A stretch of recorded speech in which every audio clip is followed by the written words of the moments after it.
বেঙ্গল সাফারিতে গিয়ে এইসব জিনিসগুলো দেখতে পাবেন। বিভিন্ন রকমের জীবজন্তু রেখে দিয়েছেন এই কাচের কন্টেনারের মধ্যে। আমরা সবাই অনেকক্ষণ ধরে ঘুরে ঘুরে দেখলাম, তার মধ্যে ভিডিও করতে দিচ্ছিল, সবাই ভিডিও করছে, তাই আমিও একটু ভিডিও করে নিলাম। ভাবছি ভিডিওটা শেয়ার করি। এই বেঙ্গল সাফারির যদি ভিডিওটা ভালো লেগে থাকে, লাইক কমেন্ট শেয়ার আর চ্যানেলটাকে সাবস্ক্রাইব করতে ভুলবেন না। সবাই ভালো থাকবেন, সুস্থ থাকবেন।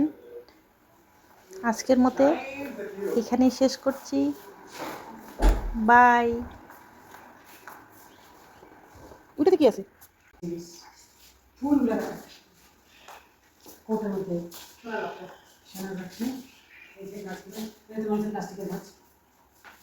প্লাস্টিকের মনে হচ্ছে গো।